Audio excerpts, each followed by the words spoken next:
Pour aller un peu plus loin, on va parler avec Philippe sur la question aussi de la création de contenu, du transfert de connaissances à travers tous ces outils. C'est pas le tout d'être en soutien, mais c'est aussi une démarche peut-être plus profonde que vous avez chez Inoteo. Et du coup, je te laisse présenter à la fois la société et votre produit, mais un peu la démarche sous-jacente.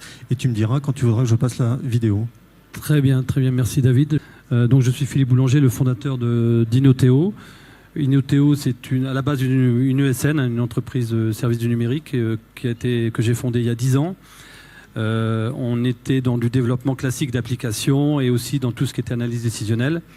Et depuis 5 ans, on est passé sur ces technologies immersives, avec notamment l'arrivée d'HoloLens, le casque de réalité mixte de Microsoft. Alors, je ne vais pas prendre le contre-pied de ce que vient de dire mon confrère, mais en tout cas, le complément, puisqu'on a parlé de réseau, et nous, on va parler justement de fonctionnement sans réseau, donc on aura les deux. On a créé donc l'entreprise il y a 10 ans. Il y a 5 ans, on s'est mis donc sur la RTMX avec l'arrivée d'HoloLens donc en Europe, en France. On a eu un appel d'offres gagné dans le groupe Unilever qui nous a permis de lancer la machine. On a cherché surtout à quoi ces technologies immersives pouvaient être utiles dans l'industrie. On travaille aujourd'hui dans les Hauts-de-France, sur toute la France, dans le monde entier, mais on est basé dans les Hauts-de-France et on a beaucoup d'industries. Et on a identifié notamment deux cas d'usage qui étaient très pertinents pour les technologies immersives, notamment la réalité mixte. C'était la formation, le guidage et donc l'homme augmenté. Pouvoir aider les opérateurs, les techniciens dans leurs tâches au quotidien et tout ce qui était maintenance premier niveau, donc maintenance autonome. Alors, il faut juste voir que quand on a lancé ça, on était en pleine période Covid, donc pas toujours simple de lancer de l'immersif à distance. On a beaucoup travaillé pour pouvoir sortir une suite logicielle pour la formation, donc je vais y revenir. On a eu une approche un peu différente de nos concurrents, c'est-à-dire qu'on n'a pas fait forcément le focus sur le rendu qu'on aurait au final, c'est-à-dire les hologrammes dans le champ de vision, mais essayer de voir, pour arriver à ça, comment faire pour demain pouvoir équiper l'ensemble des opérateurs de ces solutions. On a trouvé effectivement qu'il fallait déjà avoir quelque chose de très facile, très simple à mettre en place, à utiliser. Donc on a travaillé sur la conception de nos outils d'une façon très pragmatique. Et c'est là une petite différence par rapport à ce qui vient d'être dit, mais c'est complémentaire. En tout cas, dans l'industrie, on n'a pas toujours de réseau, ou un réseau pas fiable, ou un réseau pas accessible, ou interdiction tout simplement d'avoir du réseau. On travaille notamment pour Naval Group, on travaille pour Framatome, on travaille pour Matra Electronics. Ces gens-là, on ne peut pas avoir de réseau. Donc le casque HoloLens, c'est un casque holographique autonome qui fonctionne en toute autonomie, qui est doté d'un Windows avec du stockage. Donc si on conçoit une solution qui fonctionne avec du réseau, on perd l'intérêt forcément de l'autonomie. On travaille aussi pour des gens qui font de la maintenance de matériel agricole dans les champs où il n'y a pas de réseau. Alors, donc on a vraiment basé notre solution sur du fonctionnement avec les deux piliers qui sont la simplicité d'utilisation, de création, d'utilisation et le sans réseau. À partir de là, on s'est dit, OK, on a quelque chose qui doit, d'un point de vue technologique, fonctionner. Le casque HoloLens, c'est un bijou technologique. Je vous invite à venir l'essayer sur le stand. On est sur le stand Microsoft à quelques dizaines de mètres. C'est un bijou technologique. La solution, apparemment, elle est plutôt bien faite. On la vend aujourd'hui à Saint-Gobain, Unilever, Plasticomium, Chanel, EDF, Framatome, enfin les grands groupes. C'est eux qui poussent cette innovation. Mais ça ne suffisait pas, en fait, pour pouvoir faire en sorte que ça fonctionne. Il faut du contenu. Et là, pour le coup, le contenu, ce n'est pas nous qui allons le faire. C'est le client qui doit créer son contenu. Et là, en avançant, enfin en reculant, on s'aperçoit qu'en fait, le contenu, pour le créer, soit on fait appel à un expert qui va partir à la retraite bientôt et qui a tout le savoir et qui doit créer du contenu, mais là, le mettre devant un PC avec des logiciels pour créer du contenu, aussi simple soit-il, c'est très compliqué. Ou alors, on fait appel à l'alternant, c'est souvent le cas, qui va être dédié sur le projet. Je vois les sourires, donc je pense qu'on a des choses des cas de figure qui sont semblables. En tout cas, mais l'alternant, il est plein de bonne volonté, il est très compétent, mais il n'a pas la connaissance métier. Au final, il vient déranger l'expert qui n'a pas le temps. Bon. Du coup, notre approche a été de dire la partie logicielle, elle est plutôt, je pense, attractive. La techno l'est aussi. Il faut qu'on travaille sur l'amont, parce que si on fait des choses formidables mais qu'on n'a rien à mettre dedans, ça ne marchera pas.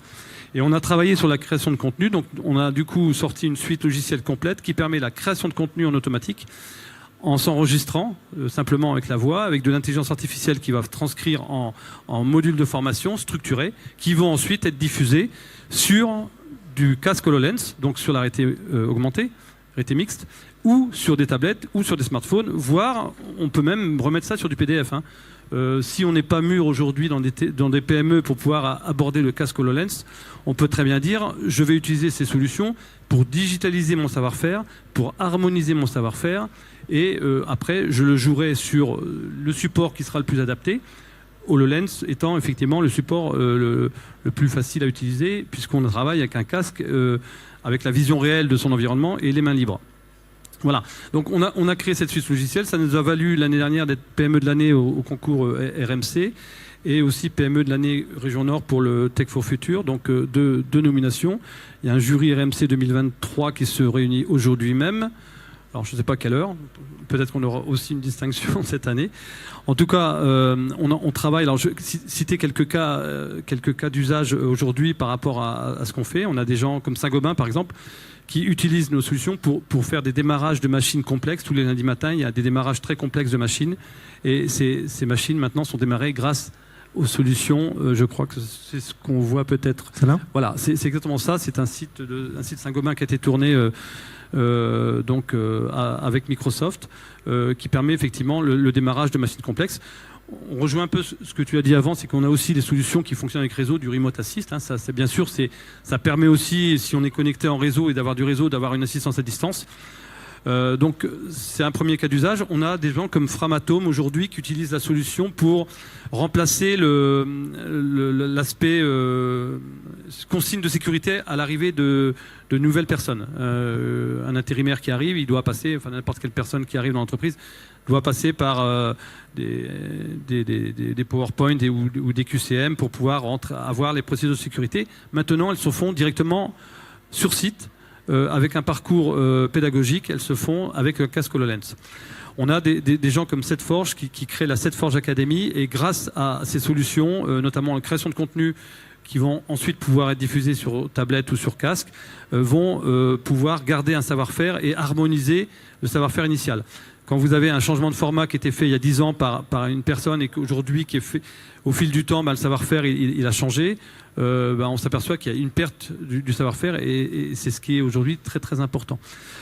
On a des personnes aujourd'hui chez Mico par exemple qui font des visites guidées, des personnes qui arrivent au service qualité et qui utilisent aussi ces technos au service qualité pour avoir des détections de points critiques, par exemple des métaux dans les matières premières qui sont des crèmes glacées, donc c'est quand même mieux de ne pas en avoir. On a des gens comme EDF qui utilisent nos technologies, en tout cas notre solution, avec casque et tablette, sur des problématiques de machines qui datent de l'après-guerre, où il y a un ou deux experts qui restent dans l'entreprise. Alors l'après-guerre, je ne sais pas à quelle époque, mais ils vont bientôt partir peut-être. Et en tout cas, on va digitaliser le savoir, on va essayer de capitaliser sur le savoir-faire. Parce que c'est bien ça l'idée en fait, c'est de dire, on va avoir ces technos, elles sont vraiment formidables, mais il faut trouver un intérêt, un cas d'usage et un ROI, un retour sur investissement. On est maintenant dans une ère où forcément on regarde 2, 3, 4 fois avant d'investir sur quelque chose. Il faut que c'est un intérêt. Donc c'est un intérêt financier, un intérêt qualitatif, d'image de marque, mais en tout cas il faut qu'on trouve vraiment l'intérêt. Voilà, donc les autres exemples, je crois que j'ai un peu fait le tour sur ce que j'avais dit. Et on équipe, pour finir mon discours, je ne sais pas si je suis à la fin de mon temps de parole, mais on équipe aussi les centres éducatifs, donc les centres saisis, les UMM, les chambres de commerce, qui forment les jeunes générations à utiliser ces technologies qui vont demain utiliser dans l'industrie. Et là, en l'occurrence, au centre saisie, ils utilisent donc notre solution pour le montage de vélos électriques. Voilà. Donc c'est en amont, on utilise ça. On n'est pas forcément obligé d'avoir de l'HoloLens, mais on aura de toute façon du contenu qui va être digitalisé, qui va pouvoir ensuite être diffusé sur des supports qui seront soit aujourd'hui tablettes et smartphones, beaucoup, et de plus en plus de casques HoloLens. Mais le casque HoloLens, c'est quand même une technologie de rupture qui est difficile, qui est pas encore, enfin la PME n'est pas encore forcément mature pour aborder ces technos. Ça arrive, mais ça arrive doucement. J'en profite, moi, pour solliciter Philippe sur la question de la formation, justement. Et quand on a préparé cette table ronde aussi, tu évoquais le lien, notamment avec les RH, et d'apporter aussi des solutions complémentaires dans la qualification et dans l'évolution aussi des profils des utilisateurs. Oui, tout à fait. Alors, effectivement, la première étape a été d'introduire ces technologies immersives dans les entreprises via les process de formation ou d'assistance à distance. Donc c'est quelque chose qui est arrivé. Donc on est sur le début de tout ça, l'introduction de tout ça. Nous on pense que dans quelques années, lorsqu'on aura un opérateur qui va entrer dans l'usine, au-delà de ses chaussures de sécurité, son casque, ses lunettes, il aura aussi ses lunettes augmentées, très prochainement, en tout cas on le pense. Mais l'étape suivante, ça va être effectivement de pouvoir faire en sorte que ces solutions logicielles soient intégrées dans le système d'information des entreprises. Ça veut dire qu'aujourd'hui, on peut guider des personnes, former des personnes avec ces casques-là, ou des tablettes ou smartphones.